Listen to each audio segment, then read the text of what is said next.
Well, aloha kakahiaka, everyone, and that means good morning in Hawaiian. My name is Peter Kay. I'm here to welcome you all to the Aloha Friday Hawaii Real Estate Show. Today's March 5th, 2021. And if it's not March 5th, 2021 at 10 o'clock Hawaii time for you, it means you're watching this on a pre-recorded basis. So you may want to scroll forward about 5 minutes or so. That's when the real show starts. And but we're gonna have a pre-show, a little bit of fun and banter around with my good friends who are joining me. This is a statewide show, so I've got my good friend Dylan Nonaka, who's here from the Big Island. How's it, Dylan? And we got Scott Startsman. We can do this a little bit better of you here. There we go. And we got Scott Startsman, who's joining us from Oahu, and we got Heidi Dollinger, who is joining us from Maui. So this is the fun part about what I get to talk around with my good friends over here, and we give you a kind of a statewide perspective. And of course, I would be disappointed if Jim was not the first guy to put the comment on. Welcome back, Jim. Aloha kakahiaka, everybody. And we have Joanne who's with us, and Joanne is Joanne is a member of the Islander Ohana. So Joanne, great to see you here. Going to have a lot of a good time with everybody. Lots of things going on. So let's kind of warm up our microphones over here, and I'm going to go in clockwise order. So Dylan, fill me in. What's going on? What's the Aloha shirt? What's the weather like? What's happening? Got my standard zigzane with a bamboo print today, and the weather's actually a little bit. Looks like there's some sun coming in, but it was really dark this morning, and it was cold. It was like 65 this morning, so everybody was had their sweaters on and didn't want to get out of bed this morning. So rough. Hey, I've got a t-shirt. See?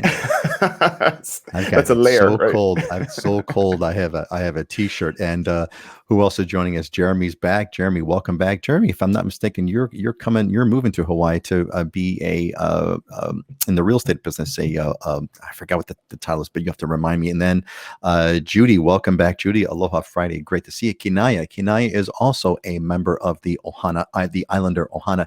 Great to see you, Kinaya. I'm so glad that you're here from Austin. And Austin, Texas, man, they had some talk about bad weather, right?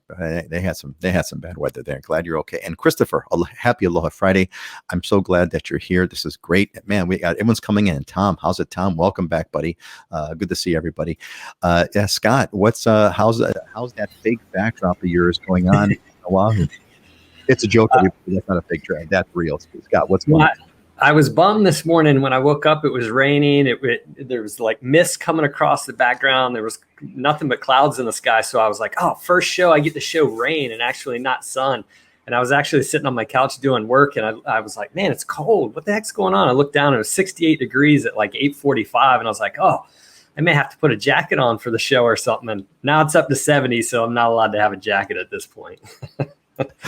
Yeah, there you go, man. Exactly. That's why I got my t-shirt. It's been cold. And Robert H, hey, aloha from California. Dylan, we are booked for the Big Island in late June. Dylan, this is Robert. He's coming out to kind of look at some properties on the Big Island. That's awesome. Jeremy, that's it. Appraiser. Thank you, Jeremy. Appreciate that. Yeah. And Michael says 63 in Minnesota. My God, how can that be? Clearly, this is a sign of the apocalypse when it's almost as warm in Minnesota in March as it is in Hawaii. That is clearly a sign of the end times. Heidi, how is it going out there in Maui? And what's the coffee of the day today? Well, it's great here on Maui. I got to walk to my favorite local coffee shop and get my badass coffee. So great way to start the day.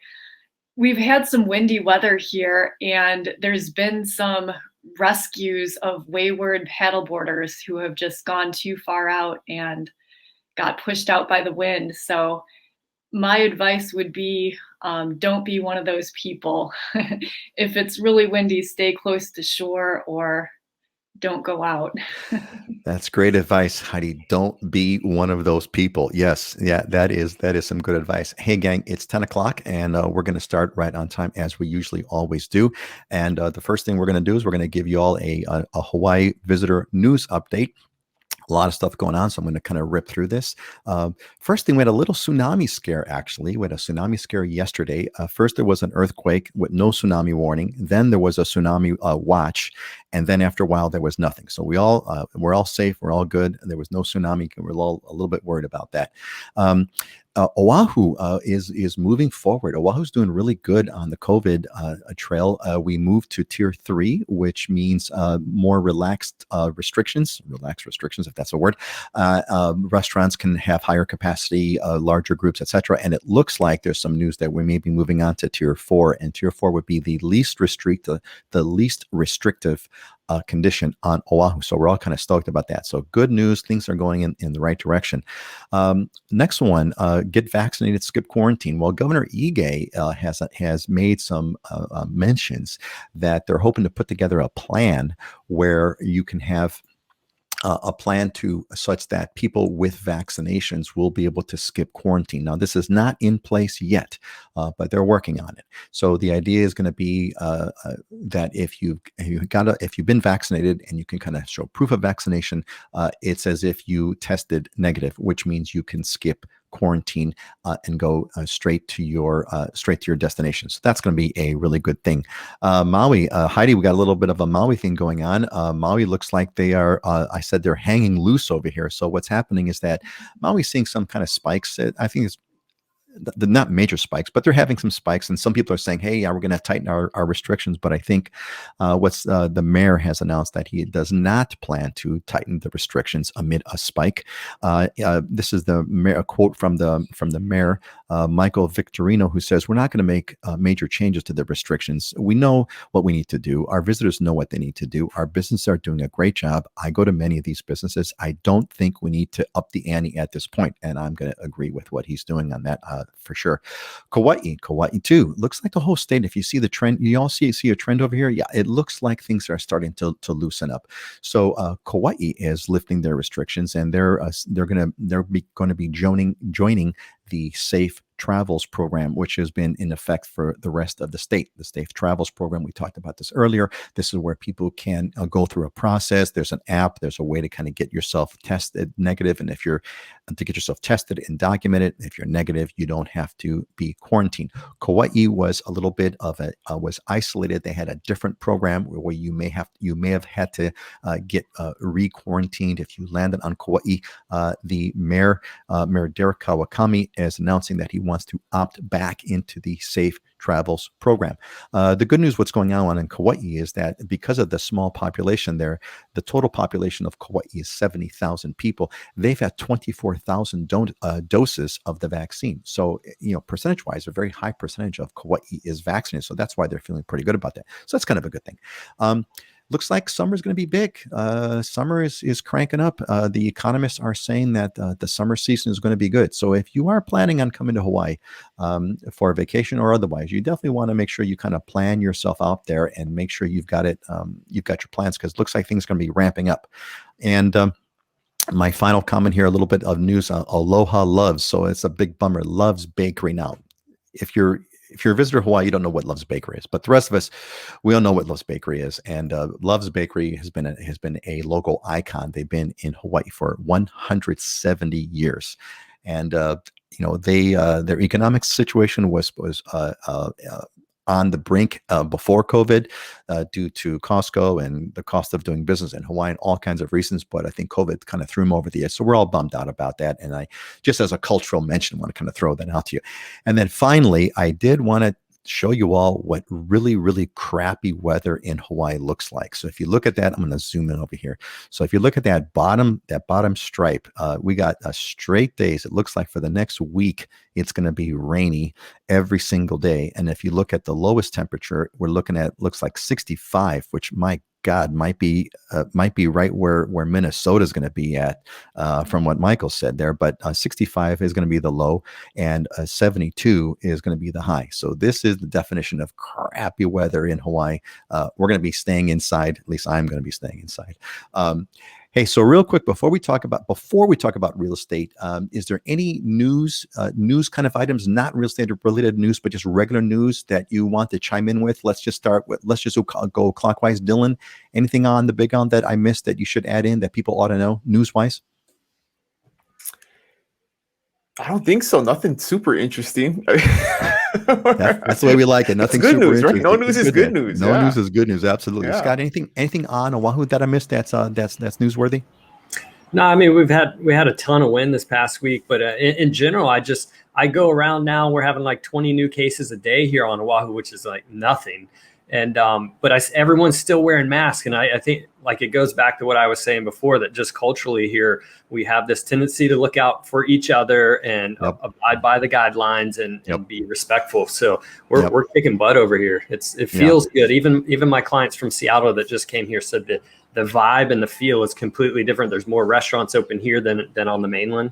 Yeah, it's great. It looks like, thank God, we're on the right track. I feel like we can see the light at the end of the tunnel. Heidi, anything on Maui that I missed out news-wise that's worth mentioning? No big news. I mean, just the amount of visitors we have on Maui has picked up so much. This year was looking really uncertain for tourism and the vacation industry at the beginning of the year. And it's just, anyway, a lot of people want to come to Maui, and it's busy. And anyway, it's fun. It is, man. It is absolutely fun. All right, great. So we got a couple of comments here. I want to recognize over here. And Jeremy, thank you, Jeremy. He's going to come as an appraiser. That's what it was. And Jim David, aloha from San Diego. Aloha back to you, Jim. Welcome back. And Mark, welcome back. Mark has also joined the Ohana. So yes, Mark, he's going to be joining our cohort. Is going to be starting in April. So I'm going to give you all a little bit news later on that. But Mark, welcome, buddy. Love. love the South Park. The South Park. I think there's like a program. It's called the Mahalo program, if I'm not mistaken. It's a great episode of South Park. It was absolutely hilarious. Jim David, going to Maui and Hawaii Island in June. Just got my second dose of Moderna. Great, Jim. If you're looking for real estate, of course, I hope you're going to be hooking up with Heidi and with Dylan, if that's going to be on your plan. And Joyce is back. Welcome back, Joyce. You found us. Weather, no big deal. We're still living in paradise. Absolutely, Joyce. Absolutely. You know, the joke is I'm going through another crappy day in paradise, right? That's the joke. And Jessica and Wes are here. This Jessica is also a member of the Islander Ohana. So I got my friends with me here. I got my live friends with me, and I got my Islander Ohana friends. That's really cool. All right, let's move on to our next segment. This is a fun day today here. Okay, so even though the weather's crappy, we're having fun. Real estate market. Every couple of weeks, we give you kind of a quick update on kind of what's going on with the real estate market. Let's do it. Let's shake it up here a little bit. Let's go counterclockwise. So how about if we go with Heidi? Heidi, what's going on? What's the latest on Maui since the past 2 weeks that we spoke on Maui's real estate market?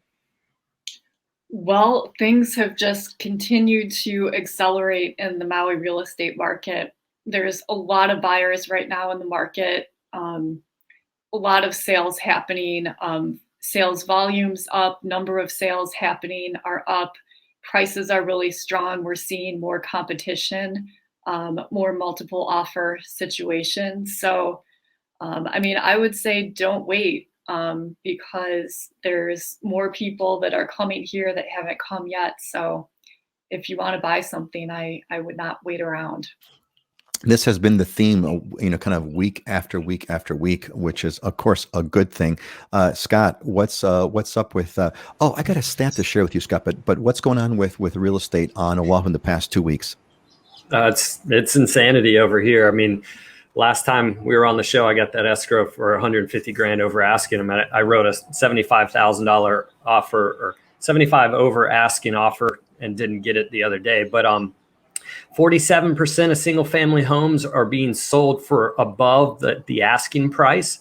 Condos are starting to follow suit. So February, we actually had our record sales price, median sales price for single family homes and condos. The median number of days on market, how long a home is on the market for someone to be able to see it and buy it, is down to 9 days for single family homes. So it's pretty crazy. I was actually talking about Waikiki last time and how that inventory is starting to shrink in certain areas under, 750,000 range. Well, I actually just showed that some of those last week, and we probably saw 5 or 6, and all of them went into escrow within that time frame that we were looking. So it's picking up on the condo side now. We got more people coming over here, moving over here to work remotely, or just coming back feeling that it's a safe environment to come to, and the market continually is speeding up.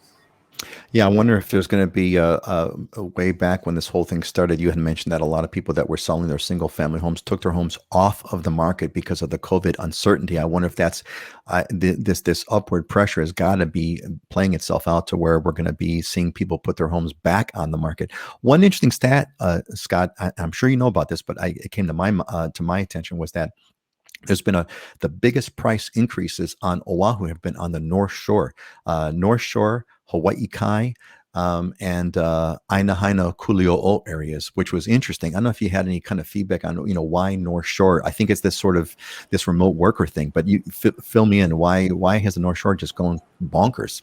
Yeah, North Shore will be remote worker cases. In fact, there was a listing I was going to have oceanfront up North Shore there that needed significant work.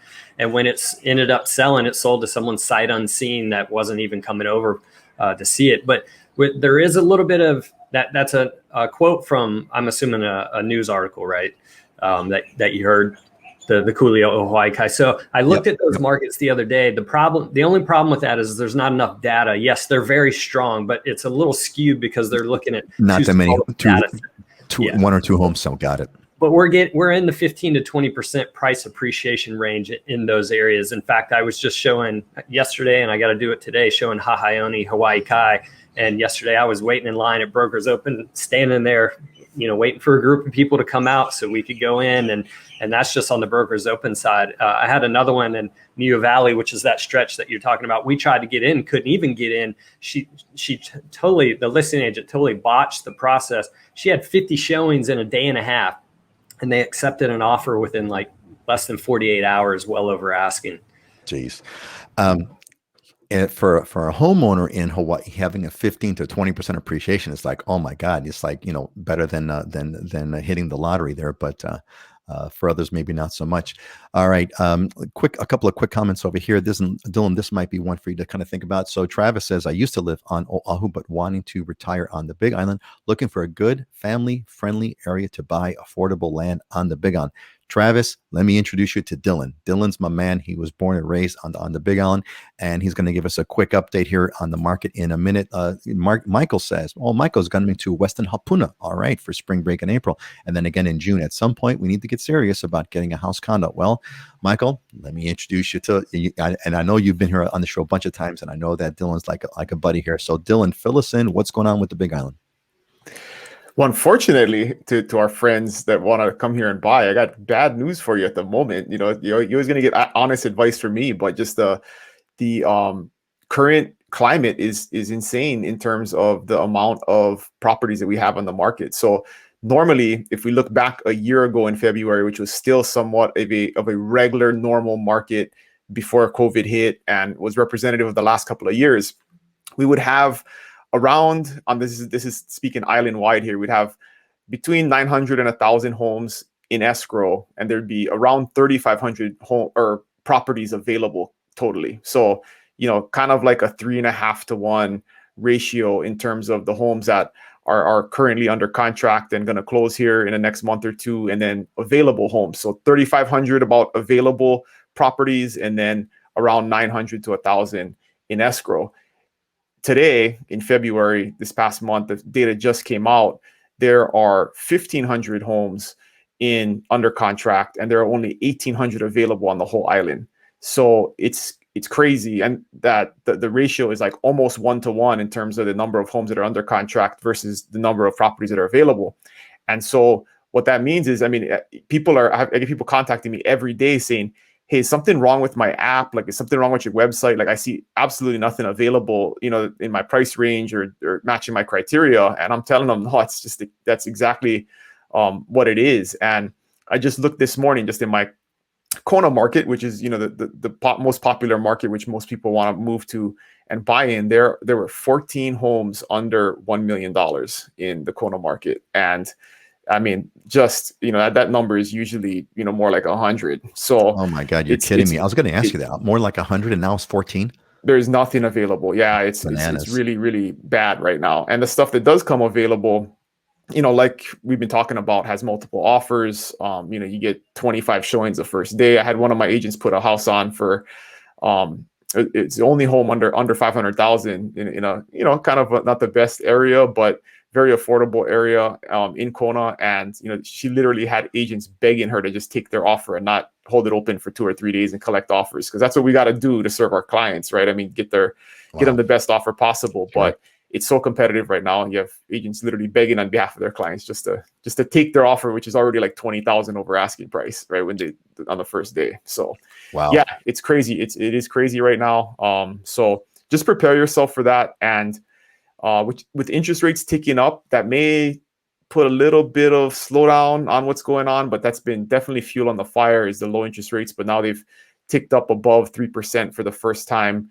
since June. And that's one thing people are kind of like, oh my goodness, interest rates are going up. I mean, 3% interest rates are still crazy low. So put it into perspective. But that hopefully will slow things down a little bit and bring some perspective. But I'm telling people, if you have a house to sell right now, now's the time to do it, because it's amazing the kind of demand there is. Either that or now's the time to kind of keep holding on to see how crazy that price is going to get before you sell. But yeah, I totally agree. Yeah. Here we got a question here from a fellow a member in the industry. So Scott must know Guy here. So this is Guy LaGuire. Hey, Scott and everyone else, glad to be watching your show. Scott, you must have invited Guy. Guy, welcome.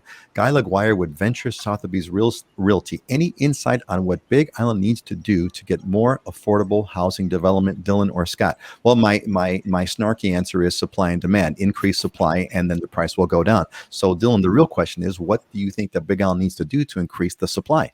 I was just having this discussion the other day. So, this is something that Big Island residents need to really look at seriously and get reasonable about. So I always tell this story. If you look at every time, because it's all driven by politics, right? At the end of the day, our government drives policy, and especially development and housing policy. And an interesting thing on the Big Island is, if you ask people every time there's a mayor's election and they do public polling, you ask people, is affordable housing a problem? 85% say yes.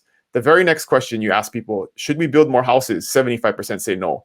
So there's no way, there's a huge disconnect in the public understanding of how the world works. And so until we kind of come around and figure that out, that there has to be more housing built in order for prices to come down, we're never going to get there. And so that's another big problem with perception is, I ask people who are anti-development or say we shouldn't have any more homes built. I ask people what percentage of the Big Island is currently zoned for any type of development. Let's have that discussion as a community first and come up with a reasonable number. And most people have not considered that. They have no idea. So I asked them, just throw a number out. What's a reasonable amount of land that we set aside to build stuff on?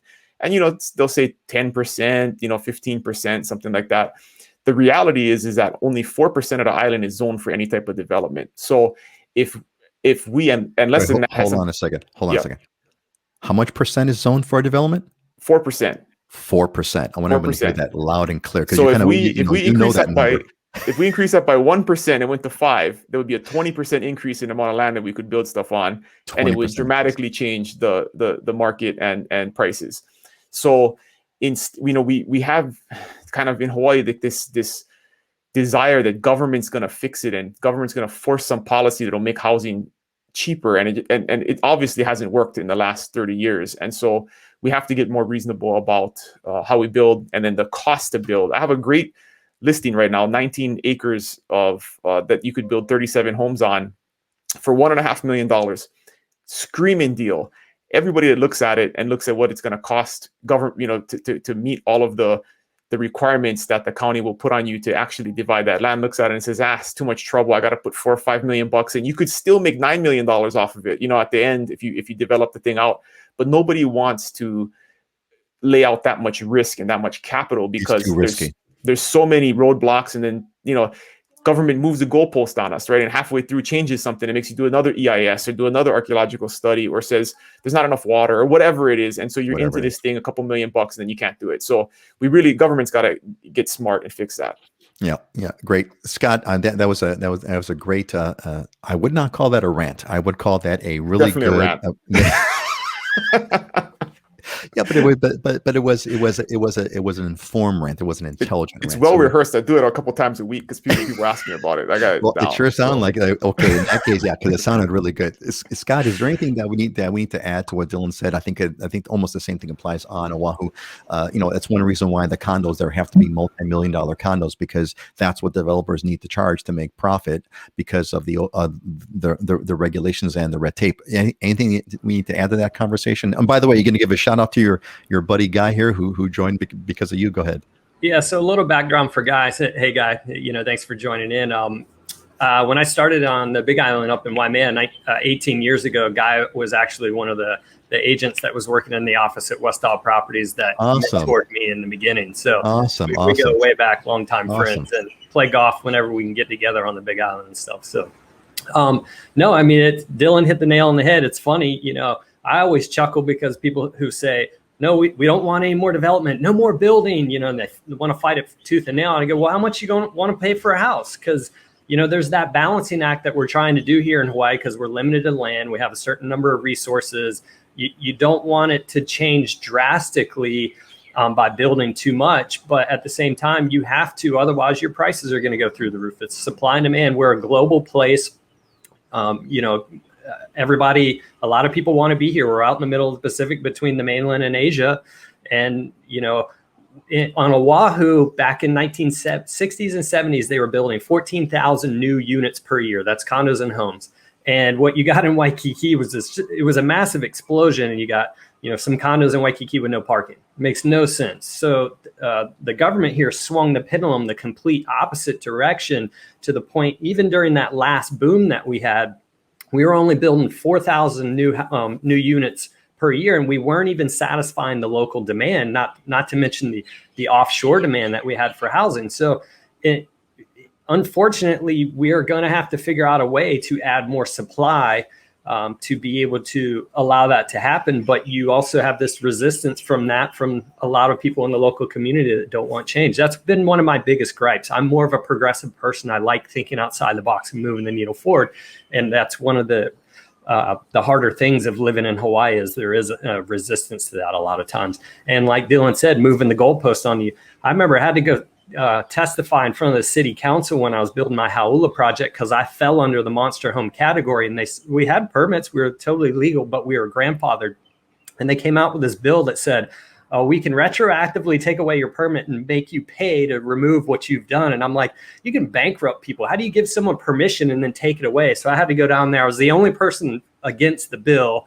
Governor Neil Abercrombie's there. He's like, oh, go get those guys, all the bad people. And I had to talk some sense and be like, look, you're going to bankrupt, some of these smaller developers who are bringing affordable housing to the market. You got to be careful with what you guys are doing. So go put those evil developers in jail.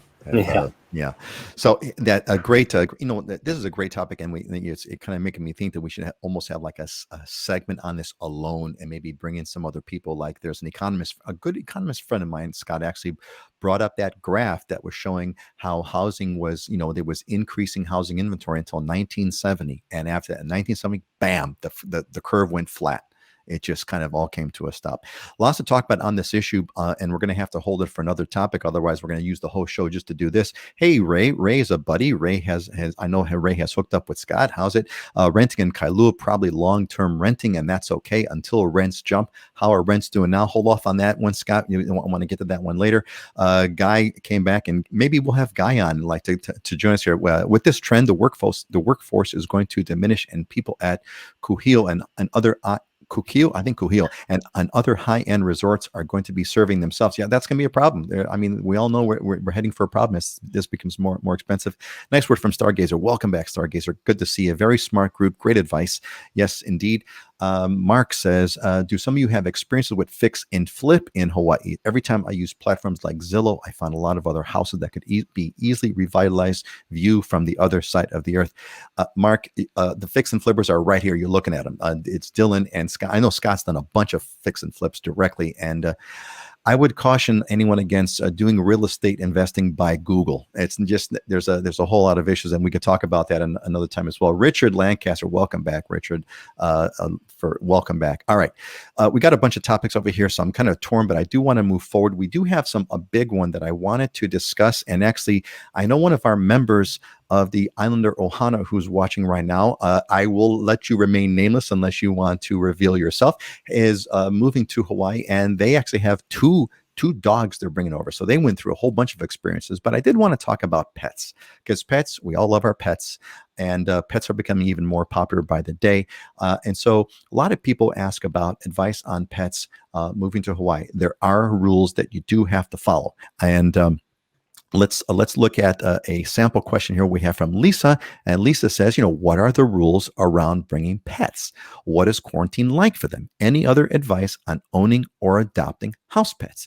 So this is a generic question, and I'd like us to kind of expand on this one to, there you go. It's Jessica.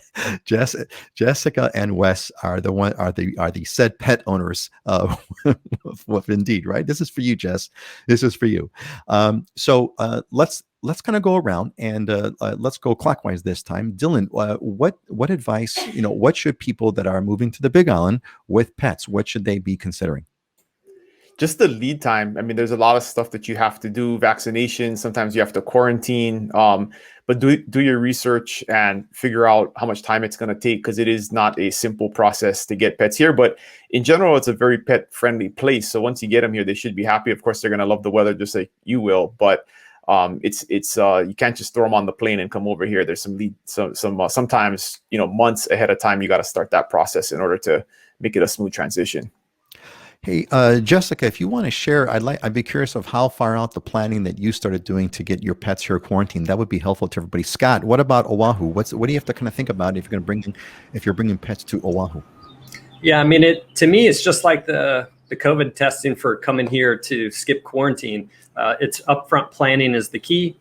We are a rabies-free state, which is why you have to jump through hoops or you're going to have to quarantine your pet. I don't have a client that's ever quarantined their pet because we plan and prep that up front. And there's a checklist online.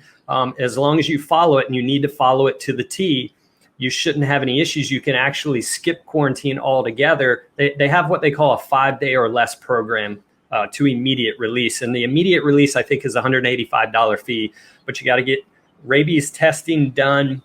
Then you got to do blood work where you get an antibody testing done, fill out all this paperwork, have like a health physical that gets done. All of that work has to be done more than 30 days out prior to arriving, but the paperwork that you fill out and submit has to be received here no less than 10 days prior to your arrival. So you're realistically talking minimum 45 days of starting some of the work that you're doing. So realistically, it's several months because of the rabies testing. Then you have another testing that goes on. Then you got to fill out your paperwork. Then you got to submit it in, and there's a wait time period there from when you do the antibody test. You have to wait 30 days. So once you wait that 30-day period and go out and fill out that paperwork, then you got to send it in. So you're probably about 3 to 4. Some people even do it 5 months out, starting that preparation. But once they do, then they don't even have to quarantine their pet. Everyone's fear with the quarantine is how traumatized is their pet going to be. So they try to avoid it at all costs. Yeah, actually, Scott, that's one thing that you brought up that is something that we kind of take for granted here in Hawaii, which is that Hawaii is one of the very few places on Earth that is rabies free. There are no rabies present in the Hawaiian Islands. So that means, if you get bit by a dog or any other animal, one thing you don't have to worry about is rabies. And so thanks for mentioning that, Scott, because I totally forgot about that. And that's why we've had such a very strict quarantine program. Back in the old days, back when I was young, it was like 120 days of quarantine. It was insane. And it was not very, very popular. Thanks, Jessica. Jessica says, yeah, the sooner you know, the better. Give yourself 6 to 9 months to get all the stuff done. Now, that's coming from the horse's mouth, someone who's moving to Oahu with some pets. So that's definitely what the case is. And Mary Jean, excited to move back. Yeah, well, we're gonna be, make sure you join us and keep us posted on what's going on. Heidi, is there anything different in Maui that you have to kind of think through on the pet side, quarantining, planning, etc.? What's going on with that? Well, it used to be your pet would have to quarantine on Oahu and then come over to Maui. So now they have the direct release program, which, like what Dylan and Scott had mentioned, I mean, it's kind of a joke. If you're coming to Maui, your pet needs to start getting ready before you do. Only other thing I had to share is I had a client once who had a pet snake, and you can't bring a snake to Hawaii. There's no snakes here. They're not allowed. So snakes are not. Yeah, I guess you have to be careful about what kind of pet, right? You can't. Yeah, snakes not good. We don't have any snakes here either. That's another thing that we don't have. We don't have snakes. Heidi, I'm sorry I cut you off. Is there anything else you wanted to add to that? It was a great line. Okay, thanks. Well, one thing I love about our panel here is that we kind of fill in little details. It's like a big puzzle piece, right? There's a topic, and each one of us has something valuable to contribute. So I really, really appreciate that. And actually, even on speaking of that, I appreciate everybody else who's with us. So Joyce, our tenant, bought a dog, no issue, except she had to fill out a ton of paperwork. No quarantine needed. Sadly, no beaches for pets, but a great dog park in Holualoa. Yeah. One thing that we should mention is the difficulty, though, at the same time, as far as the paperwork is concerned. Like you all said, you have to go through and plan it through. But what about renting? Renting with pets? I understand. Yeah, there you go. You're all nodding, because I remember, Dylan, your comment once was good luck, meaning that you're not going to find rent. Scott, renting on Oahu, not that easy, if I'm not mistaken, right? I mean, pet friendly renting. No, and I'm recommending to people at this point, hey, leave your pet on the mainland. If you're coming just to rent, that's one thing. If you're coming to rent to buy, leave your pets on the mainland until you get into your home here. And it may take 6 months or so. Otherwise, you're going to complicate that situation and trying to find that temporary housing. Yeah, so temporary housing is really. Heidi, is that any different in Maui? Renting with pets, I'm assuming it's really difficult. Most places don't accept pets, if I'm not mistaken. People do it, but it is definitely more difficult. Yeah, it's definitely more difficult. You'll have less options. I mean, it's hard enough to find a rental without a pet, and then throw in a pet. It makes it more difficult. But do you know what? People do it. It is what it is. Yeah, it is what it is. Mark's got a good question. Mark, who is a new member of the Islander Ohana, he's going to be joining the cohort in April. Pets aren't allowed on the beach? ? That's a really good question. I know they're leashed on the beach. What's the here? Real quick, Dylan. What's the rule on the big one with pets on the beach? Yeah, a lot of the county and state beach parks don't allow them for obvious reasons. I mean, you can't have dogs running around crazy and fighting and pooping on the beach and stuff like that. But there's a lot of places, I mean, especially on the Big Island, where they're not like regulated parks. I mean, you go a little off-road and you hit the shoreline. And so, I mean, those kind of areas, you don't have those restrictions. But another thing to consider with pets is, again, this is a prior planning thing, is if you're considering, moving in the next year or two and you don't currently have a pet, but you want one, just wait till you get here, because we have a huge demand for people needing to adopt pets here because of the, one of the reasons is the good weather. I mean, stray animals proliferate here, right? So all of our humane societies usually, are always short on people who are willing to adopt pets. So if you're okay getting a mutt or a feral cat, and a poi dog. It's called a poi dog. Yeah, a poi dog. Yeah. Then just wait till you get here. You can avoid, the heartache of trying to get them over here and all the trouble, and you'll have plenty of options to get a great pet once you get here. Yeah. Scott, I should know this because I have a dog, but we don't. Our dog does not like the water, so he doesn't swim. Scott, what's the rule with beaches with dogs on the beach on Oahu? You can't do it here either, right? I don't know exactly, but I thought they were allowed. I thought they were allowed on leash, because I mean, you go to Kailuan, man. You go out to the beach, I see dogs running all over the place over there, and they're not even on leashes, a lot of them. And I see people walking up and down Kailua Beach all the time with pets. Whether or not it's allowed, I'm not sure. I can't remember, but I can't either. Nobody's enforcing anything if they're not allowed. Certainly on a leash. What about Maui, Heidi? Do you know what the rules are with pets on beaches on Maui? Well, I see them on the beach all the time. I don't know if they're allowed or not. I think in public beaches, they're probably not technically allowed. I mean, they can't have pets running wild and they Certainly got to be on leash. That's for sure. Yeah.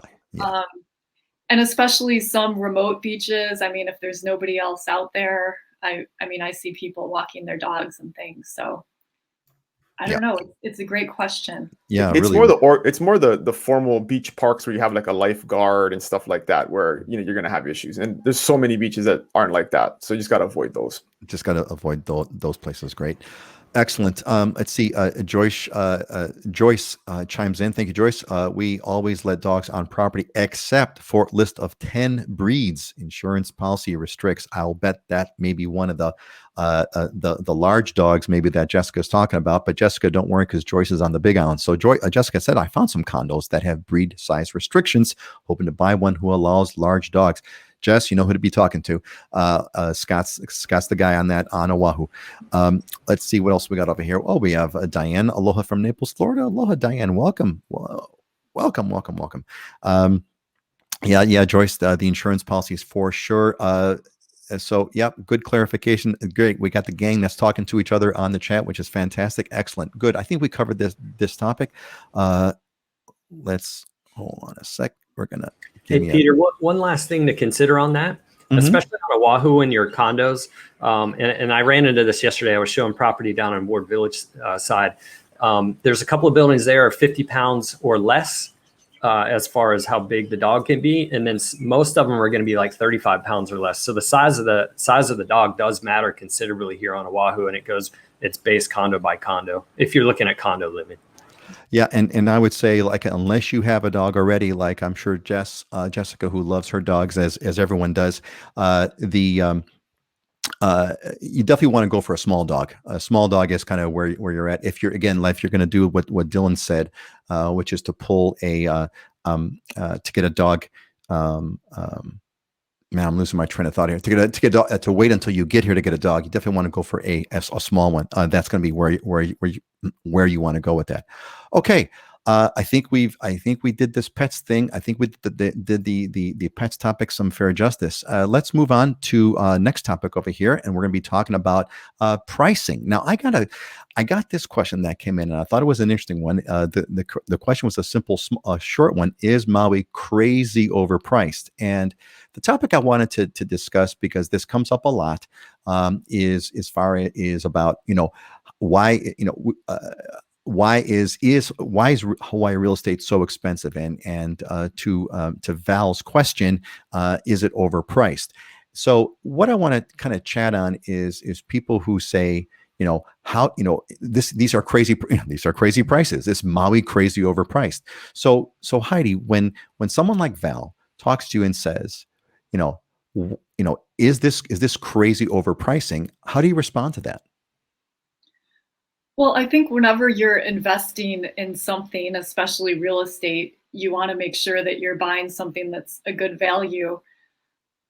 I mean, my first question is, what are you comparing it to? Because I work with clients that come from different markets from all over the US and Canada, and the market here on Maui is very different, for example, than the market in the Midwest or somewhere else in the United States. And I mean, you definitely can't compare them. Often buyers come into the Maui market thinking, well, in Texas, 400,000 gets me this. Well, on Maui, it's going to be a little bit different. So, I mean, I think your reference point, you want to make sure that you're looking at the actual market that you're buying in, because keep in mind, when you go to sell your property, you're going to be selling it in the Maui market as well. You're not going to be selling it in a different market. As far as is the market overpriced, our median prices on Maui have been steadily increasing since 2012. I had people in 2015 saying the market's overpriced, I'm going to wait, I'm not going to buy anything. And the prices have continued to go up. So when I'm working with buyers, I mean, my advice is to really look at and understand the current market and see what's going on and buy something that's a good value in the current market. I mean, long-term investing in real estate has been really great for people long-term. I mean, we're on an island with limited space, limited opportunities to develop. A lot of times, you know, what's here is here as far as the inventory. Yeah, thanks, Heidi. That's a great way to look at this. Scott, is Oahu crazy overpriced? I mean, I would contend no. I mean, you know, there's a reason there's a ton of buyers buying in the market, right? They obviously don't feel it's overpriced. In fact, Scott, if I may interject, they think it's underpriced, which is why they're bidding over the asking price. So the argument is it's underpriced on Oahu. I'm sorry, go ahead. Yeah. I mean, I just had to give perspective. I just had a client come from California who, when they listed their property for like 1.4, it's in escrow at 1.9 with 150 grand non-refundable to be released immediately to them with no contingencies. We're not seeing that here. So is that market crazy overpriced compared to here? You know, I think everybody's kind of looking at this at, okay, where is the market going? Where things headed? They're obviously hedging that we're headed in an upward trajectory. They wouldn't be doing that. Overpriced, what are you comparing it to? I had a conversation, I remember this was about 15 years ago with my uncle, was talking about this unit. I said, man, I could sell this thing for like 600,000. I could go pay cash back in Charlotte, North Carolina, where I grew up. Brand new construction, you know, half-acre parcel, brick home, Viking appliances, the whole 9 yards for like 250,000. And we both looked at each other because he grew up in North Carolina too. He goes, yeah, but who the heck wants to live in North Carolina? And we laughed, you know, just making fun of where we came from. But it was, you know, an interesting perspective looking at that. I don't think it's priced because people were willing to pay it.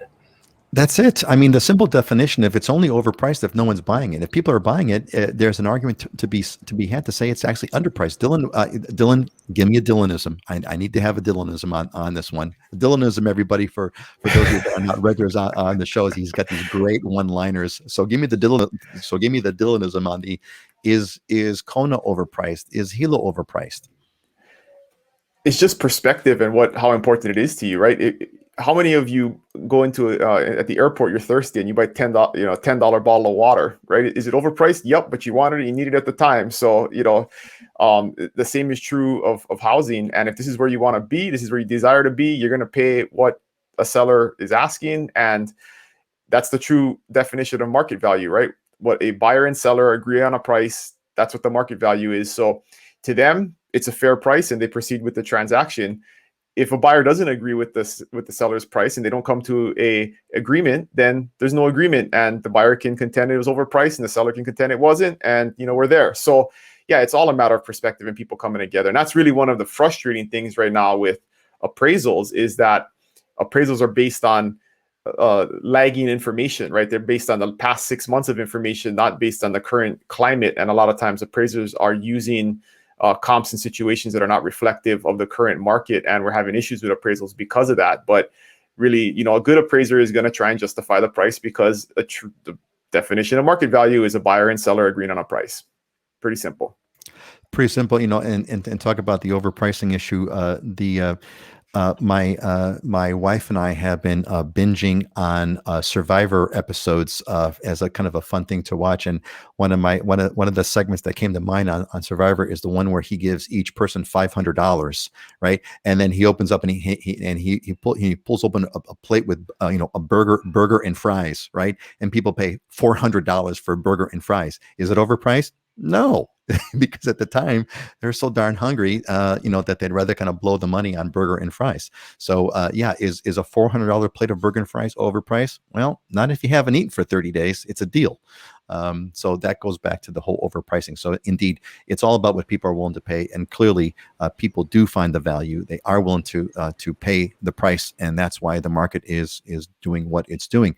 And Stargazer kind of chimes in here. Yeah, LA is expensive and similar to Hawaii. Correct, exactly. Yeah, is LA overpriced? Well, not if it's worth it to you. All right. I think I appreciate you guys kind of going through this segment with me. We got a few minutes before we go into our real estate Diamonds and Deals. I did want to hit this real quick because we talked about renting a while ago. Ray asked, I'm going to bring back Ray's question. How are rents doing now? Scott, on Oahu, really quick. Do you have a sense of what the rent situation is looking like on Oahu? Has it changed? Has COVID kind of changed the formula with Airbnbs now not being available and things of that nature? What's up with that? It's a little different. All the property managers I talked to from when we opened the state back up November on are tight on rental inventory at this point.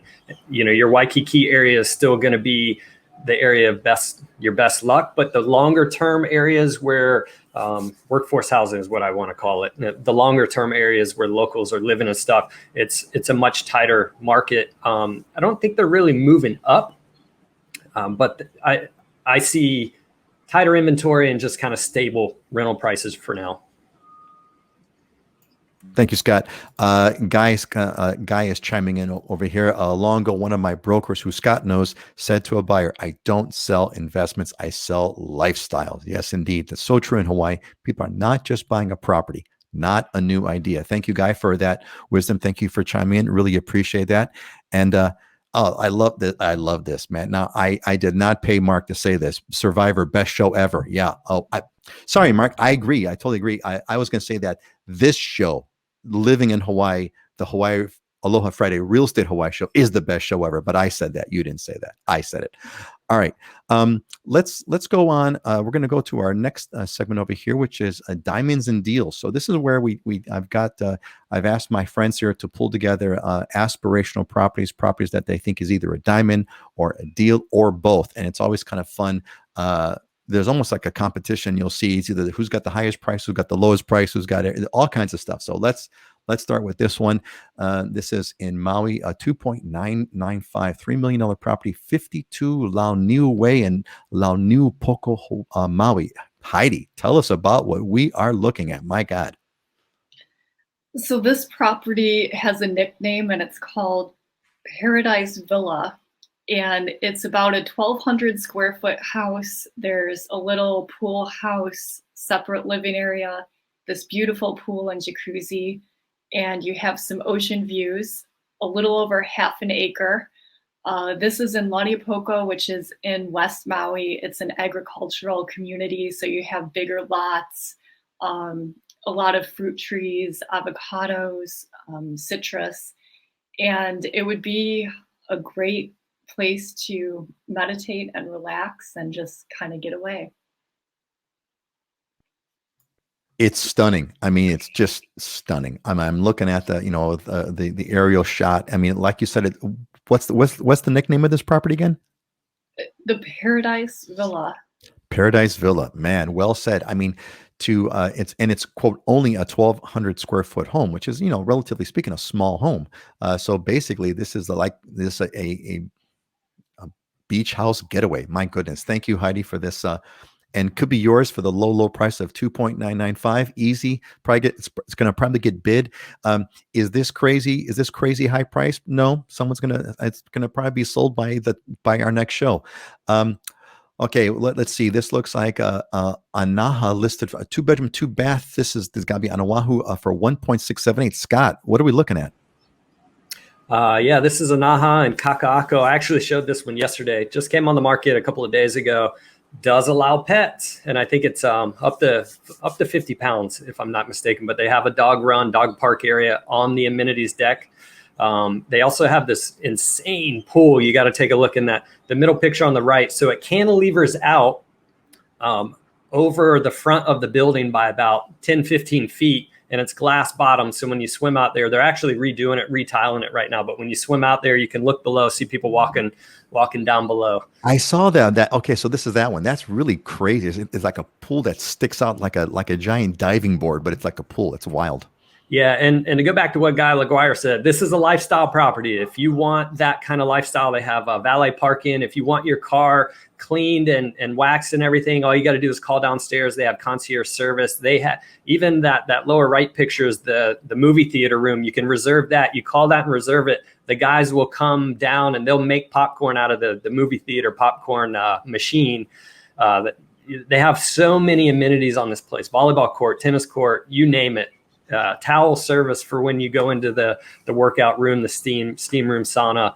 It's like your own oasis. This was the second tower by Ward Village. Ward Village is developing 60 acres down there with roughly about 13 to 15 condo towers. This was number 2. Waiea was the first one, which was the flagship condo development for that section. But it's crazy. I'm sorry, go ahead. 1,300 plus square feet, 2-bedroom, 2-bath at 1.678. It's cheaper than it's a more square foot for a little bit less than Heidi's property. But again, I mean, you can't compare the two. They're completely different lifestyles altogether. Scott, just out of curiosity, do you know what all these phenomenal amenities? What's the maintenance? What's the monthly maintenance on this property got to be like? It's a little over $1,700 bucks a month. So it's $1.30 a square foot, which is right on that higher end for the newer construction. But it does include gas. You do have gas for cooking in your in the kitchen. Yeah, cable. And the AC is central. It's centrally chilled, and then you have the blower in the unit. So the electric bill only runs about $150 a month. So that's amazing. Hey, $1,700 a month to have a valet service and to have my car waxed and to have towels and to have a movie theater. And Scott, is that the unit in the upper right hand corner? Is that the unit's kitchen in the upper right hand corner? Got it. Yeah, European teak cabinets. Got it. Yeah, that's pretty amazing. And let's see, we have a quick comment over here from Aaron. Aaron Wish, Woot, finally caught you guys live, moving back there in the fall. Welcome, Aaron. Glad to have you here with us, buddy. Glad to have you here. All right, let's get to our next one over here, which is 1 bedroom, 1 bath in the Royal Kailuan for $239. Dylan, what are we looking at? Yeah, I went deal this week, not diamond. Man, deal. But again, right, you can have the lifestyle at a couple $1 million, or you can have the lifestyle at $239,000, and it's a small condo, like 600 square feet. But the HOA fee is under $500 a month, very affordable for Kona. But this one's nicely upgraded, so everything's ready to go, move-in ready, nice countertops and flooring and everything. So if you want that simple lifestyle and you want to be able to live pretty close to the heart of Kailua, you can walk in a town from here. Lots of restaurants and stuff to do. Definitely a good option. This is going to be gone probably today or tomorrow. This just hit the market yesterday. But our condos under 300,000 are few and far between, especially ones in good shape that you don't have to do a bunch of work to and upgrade. So yeah, just kind of both ends of the spectrum. And this is definitely a good option if you just want that simple retirement lifestyle or minimalist lifestyle. You don't need a lot of space. Perfect. And it's like you said, it's probably sold already by the time the show. So these are aspirational properties. So yeah, great as usual. Great variety. Do a quick review of these. We got this amazing oasis on Maui. It's just breathtaking. Just look at that. It's just crazy, right? You look at all those coconut trees on the property and the pool and everything. It looks like a small resort. And we got this like really kind of awesome high-end urban living on Oahu in a phenomenal location. Scott mentioned it's called Kaka'ako is the neighborhood. You're just steps away from you're a very, very short walk away from the beach. Ala Beach Park in the middle of shopping. It's the happening area. And then you got Dylan bringing us this property that's already sold. Probably already sold. But it's a great deal. $239, $500 a month. Can't go wrong. Excellent. Great example of all these properties. All right. We're gonna move on. We're coming to a close over here. I did want to clue everybody in on something really fun that we're done. This is the islanderohana.com. This is something that I've been building for some time now, and we got through our first cohort in January. What is this? This is about, we want to live the dream in Hawaii. Or you want to live the dream in Hawaii. So what I did is I thought about, what could I put together? Could I put together a program that would help you move to Hawaii in the best possible way? What would that be? Help you avoid disaster from making a wrong decision. Hawaii's not for everybody. Decades of wisdom. I took everything I've learned that I've lived in Hawaii since the mid-'80s, and I put everything that I can think was important, put into a collection of videos that you can go through. It's about making new friends. There's going to be a bunch of people that are the cohort. A lot of the folks from the January cohort are here watching this show right now. And we're having a bunch of people that are going to be joining an April cohort. And you connect with trusted locals, not just people like Scott and Dylan and Heidi, but basically my entire Rolodex is what I share with you, the people that I know and trust, known for decades. The next cohort is in April. I'm going to pop a link right now in the description. And if you want to get on that, we've got the registration has already started. It's filling up pretty quickly. I think I launched it yesterday and we're about halfway full already. So if this is something that appeals to you, you want to get involved and registered, you'll click on that link, pop in your email, and I'll give you back a quick link on where you can go to register. This thing pays for itself. If you're serious about Hawaii, there's a cost of the program. I got special deals, so you have to get in on the list to get what the special deal is. But this more than pays for itself. I mean, quickly. For what amounts to basically a trip to Costco, you get to have stuff that it would take a lifetime for you to figure out. So with that, I'm gonna. I think we got a little bit of time over here. Let's see if we got any more questions that we can pull. No, I think we're kind of good. Why don't we do this? Let me flip back over here to our regular view with my friends. Let's go and. Let me move on to there we go. We got some closing thoughts over here because we're a little bit early. It's 10:55, but that's all right. So let's move on to do some closing thoughts and bring the show to a close. By the way, if you have any questions, you need to pop in like right now because we're going to go. Oh, we do have some questions. Great. So let's take this one real quick. Aaron just popped one in. Aaron said, question for Dylan. On Big Island, can I rent out an in-law suite in my primary residence as a short-term vacation rental? How does that work, Dylan? Yeah, you absolutely can. There is no restriction on that unless your HOA has some type of restriction. But and by HOA, we mean homeowners association. Homeowners association. Okay, go ahead. I'm sorry.